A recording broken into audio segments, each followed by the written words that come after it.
Now, still in chapter 4 of Political Treatise by Baruch Spinoza, Baruch Spinoza talks about a scenario where he asks the question, is the supreme authority bound or can it do wrong? Of course, it seems like a simple question. Can a supreme authority do wrong, or can it uh, break the law? And it seems like a simple question, and we are likely to say, oh yeah, the supreme authority in a commonwealth can break the law. But the way he talks about it and he makes argument, then it becomes apparent that it's not a simple question to answer. It's a complex question, really complex. And the conclusion he comes with is very interesting. I found it to be interesting personally. This is what he says.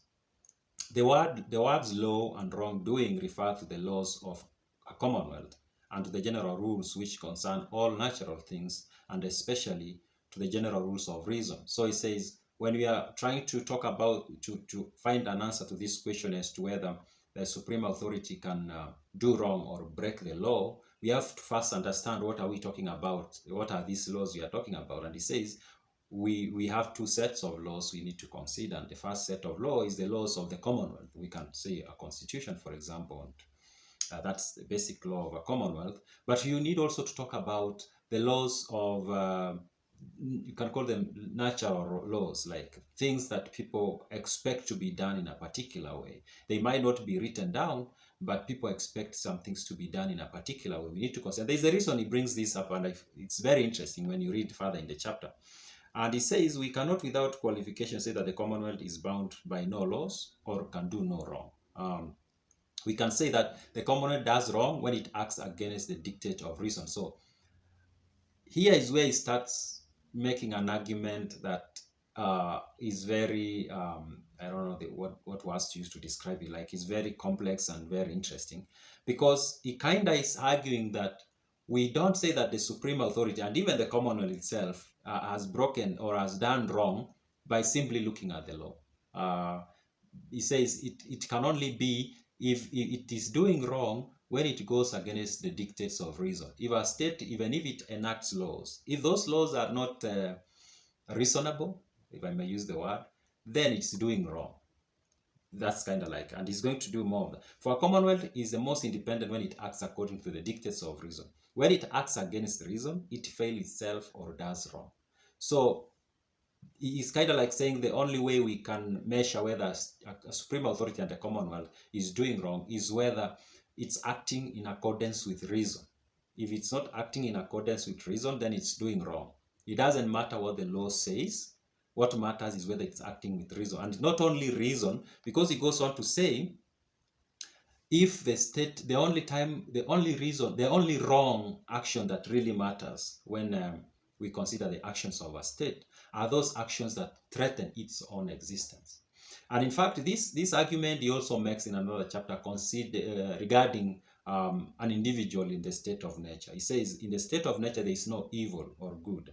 The only evil you can do in the state of nature is whatever you do to harm yourself. Any other action that you do, especially action that you do to expand your existence, is not wrong.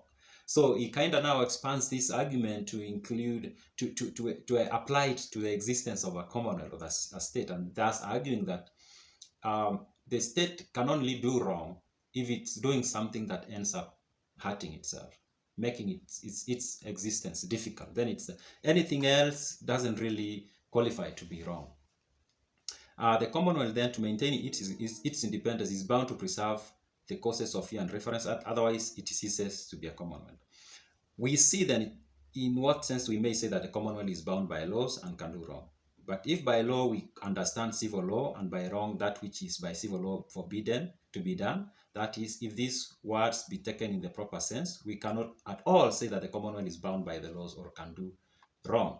For maxims and motives of fear and reference which Commonwealth is bound to observe in its own interest, but then not to a civil jurisprudence, but to the law of nature, since they cannot be vindicated by the civil law, but the law of war. And the Commonwealth is bound by them in no other sense other than in which, in the state of nature, man is bound by to take heed that he preserves his independence and be not his own enemy, lest he should destroy himself. And his taking heed lies not to the subjection, but to the liberty of humanity. So he's making the same argument he makes about an individual in the state of nature, that there is no wrong they can do there. The only wrong they can do is to hurt themselves, and it's kind of like applying it to the state. Now, there's something, when it comes to the state, the things that the state can do to harm itself is the things that might make, one of the things he kind of ends up making very clear is that the state, especially the supreme authorities, needs to consider is to manage the fear and what is the word he's using?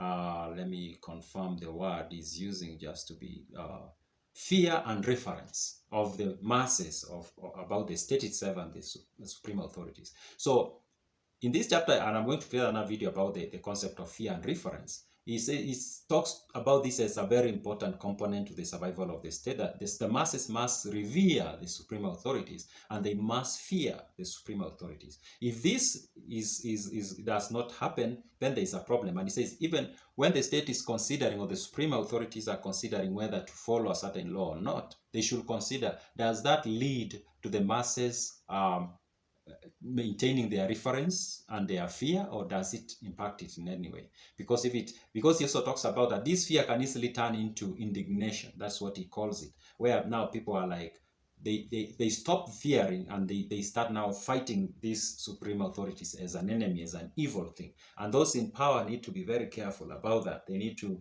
make sure that while the masses fear the power, they also revere it, so that they see it as a good thing that they fear. The moment they start seeing it as a bad thing that they should fear, then there's a problem. So when the state is, whatever steps the state takes, or the Commonwealth, according to Baruch Spinoza, those are some of the things they need to consider when they need to decide, is this wrong or not wrong? Is whether it's going to make people continue revering the state and fearing it, or is going to turn that fear into indignation. And he continued to say, what else does he say? So he talks some more about the civil law, and he explains more about exactly that point of, it doesn't really matter, but it matters when you realize that this is going to make the masses see the supreme authorities in a particular way, and in particular, they might stop fearing it as a good thing they fear, and they start fearing it as a bad thing they fear. And then if it's a bad thing, then they might decide they want to kind of fight it, and they see it as an enemy.